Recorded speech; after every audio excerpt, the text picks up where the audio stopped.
Marami tong kanin ko ha. Kunti nga yan eh. Bitin pa yan.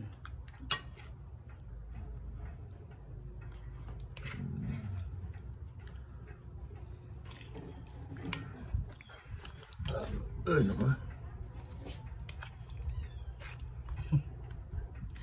Di ba kung kaya mo sunod?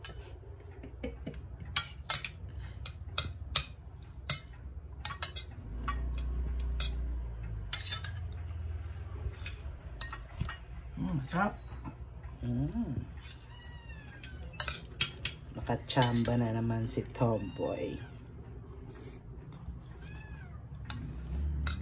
Kaso pag sa karindire, di pwede yung ganyan sauce lang, no?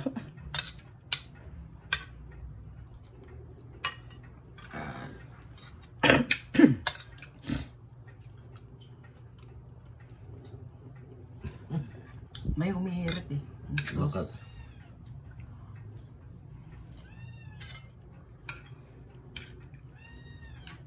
Bakit? Oh, oh. Nakatingin na rin sila eh. Abang na. Marunong na rin mag-abang ah. Laro muna kayo.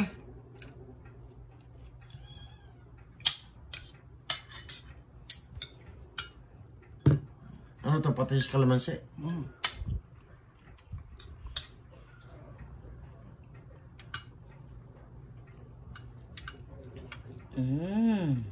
Buti hindi cumin.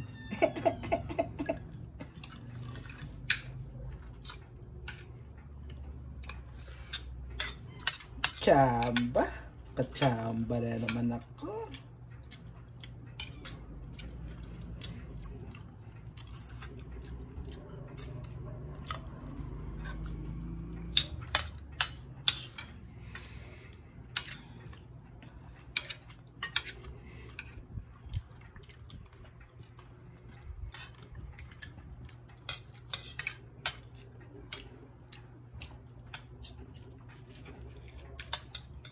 Dito po sa may bandang baba ay may naabutan po ng buto agad.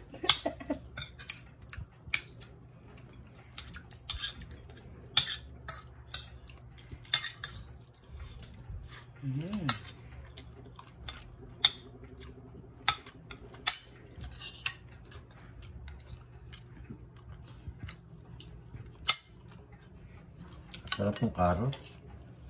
Sauce pa lang ulam na, sabi nga nila. Gusto ko yung carrots. Manamis na. Eh, yung hanggang buto. Iba talaga pag nasasangkot siya kasi.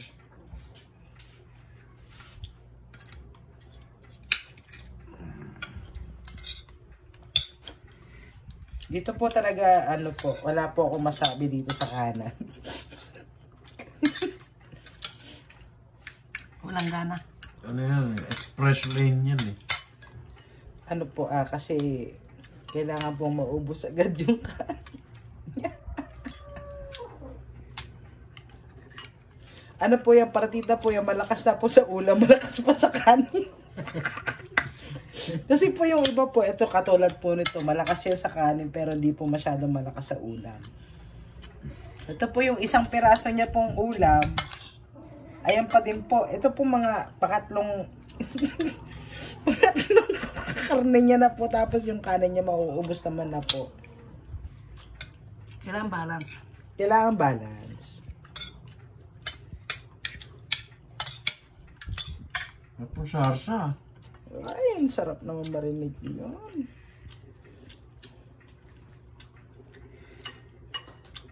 Sino pong nagluto ng chicken curry? Si Oy, pabili po.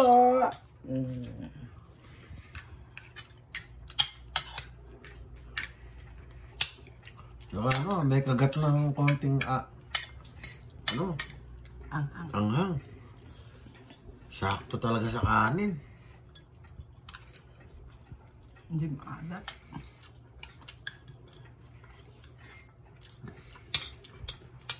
Naiiwan yung lasa kahit nalunok mo na. Ito po, mauubos na po dito. Ito po talaga po, ano po. Ihirit pa po yan. Ano po yan, appetizer niya lang po yun. Kaya po pag sinasabi nyo, pag nagluluto kayo, it's good for 10 person. Pero pag mga ganyan po kasama nyo, mga good po yun for 3 person. 6. Ayan po. Ayan po, ayan na pahirit na po yan ng kanin. Ayan po, ako rin po ikakain na. Thank you guys for watching. Ang sarap po talaga niyan. Pag yan po talaga ay yung pinakagata niya ay nagmantika, hindi ka naghalo ng iba pang mantika, ay masarap po talaga ang lasa niya. Kain na po tayo.